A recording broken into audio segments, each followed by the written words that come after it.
যে রুমগুলো হচ্ছে এই অভ্যুত্থানের সামনে থেকে নেতৃত্ব দেয় আমাদের সহযোদ্ধারা, যারা এখন সরকারের প্রতিনিধিত্ব করছে। আমাদের উপদেষ্টা আসিফ মাহমুদ এবং নাহিদ ইসলামের রুম কিভাবে জ্বলে পুড়ে শেষ হয়ে গিয়েছে আপনারা দেখেছেন। ইতিমধ্যে আমরা সংবাদপত্রের মাধ্যমে, নিউজ এবং প্রিন্ট মিডিয়ার মাধ্যমে জানতে পেরেছি সেখানে একটি কুকুরের মৃত লাশও পাওয়া গিয়েছে, মৃতদেহ পাওয়া গিয়েছে। একটি কুকুর কিভাবে সচিবালয়ের ভিতরে ওই রুমটিতে পাওয়া যেতে পারে? তো এখানে আর অন্য কোনো চক্রান্ত আছে কিনা, ষড়যন্ত্র আছে আমরা নিশ্চিত, কিন্তু এটি কি পরিসরে ছিল, কিভাবে দেশকে অস্থিতিশীল করার পায়তারা চলছে, সেটিও আমাদের ঐক্যবদ্ধভাবে পর্যবেক্ষণ করতে হবে এবং প্রতিহত করতে হবে। এখন আমরা যদি নিজেদের ভিতরে একটা যৌক্তিক সময় নিয়েও বিভাজন শুরু করি, তাহলে এভাবে সুযোগ নিবে।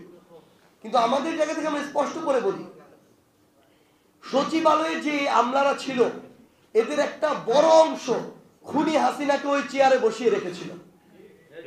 এদের একটা বড় অংশ সকল অন্যায় অপকর্মকে বিগত 16 বছর ধরে বৈধতা দিয়েছে।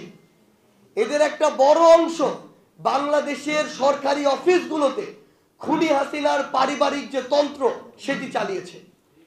আমরা আমাদের জায়গা থেকে মনে করি এই সরকারি অফিসগুলো তো দলীয় অফিস ছিল না।